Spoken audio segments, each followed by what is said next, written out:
Yeah, it's fun. And then the customers know who I am too. One kid was literally looking at me because I usually wear my glasses, and he's looking at me, and he kept looking at me, kept looking at me, and he was like, "Were you on the Contenders series?" And I was like, "Yeah." And he was like, "You Jordan Griffin?" I was like, "Yeah." He's like, "What are you doing here?" And I was just like, "Dude, I'm just out here making money, dude." You know what I mean? Like, so I really this last year, dude, I just been focusing on what makes me happy, and it's kind of sad, but working makes me happy. So I just kept doing it. You know what I mean? So I work at T-Mobile at Midtown, and 56 in Capitol, Milwaukee people. If you see this, you know where to find me. So I work there, and then I work at Rufus Sport as a jiu-jitsu coach at Rufus Sport, assisting Professor Wanderlei. So those are my two jobs right now. After this fight, I need to go win this fight, go to court, get my son, and we'll see what work's looking like for me. I just want to spend. I'm trying to do like 1 week on, 1 week off. So the weeks that I have my son, I don't even want to work, man. I just want to like kick it with him, take him to school. If I can work a couple hours between that and then go train and then go pick him up after school and spend the rest of the day with him, like, dude, I'm trying to just live my dream. So you got to get it in good with these kids while they're young. While they're young, then they get a little bit older and he's not going to want to hang out with my ass.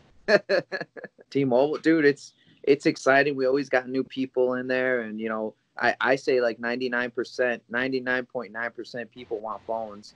So it's just about finding what phone we can get for them.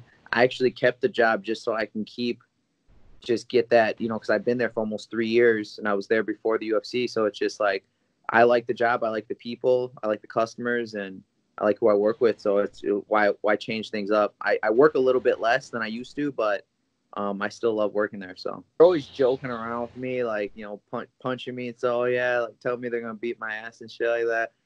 So I'm getting my car checked right now. I'm at the car shop, some car problems.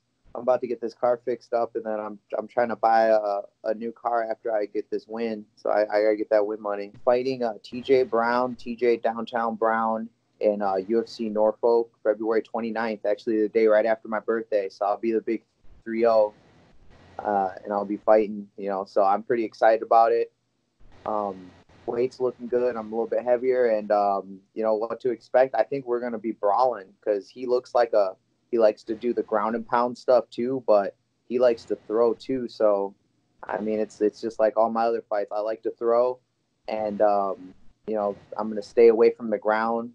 I got 8 or 9 submission wins, so it's not like I'm like I don't like the ground, but I just think they're boring fights. We go to the ground. What are you gonna do? If I give my hats off to the guys who beat me before, but they didn't do anything though. They just laid, what I mean? Or they hung on for dear life and they walked out, looking all up, So it's just if you're gonna fight me, fight me. And that's all I gotta say. Yeah, dude, I've been like that my whole life though.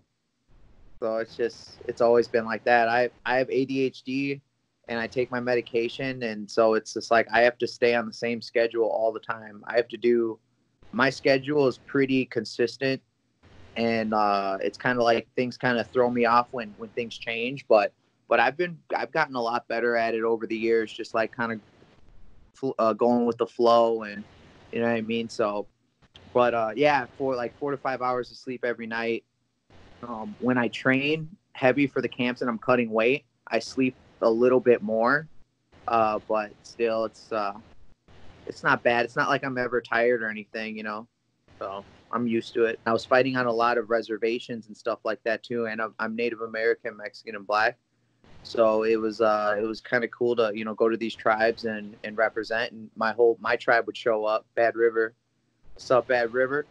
They'd show up like deep, So and they'd represent, and it was awesome. It's a good experience. You can follow me on Instagram and Twitter at Jordan Griffin 29. Shoot me a follow, look over there, and then other than that, just thank all my sponsors. Thank you, Rufus Sport. Thank my family and friends. Thank Combat Corner, one of my bigger sponsors. Fairlife milk sent me a couple cases of protein shakes, milks. Thank you guys. And thank Reebok and the UFC. And I'm just 2020, just carrying nothing but positive vibes going into 2020. Get this fucking W out, murder this dude on TV, go home and spend time with my family.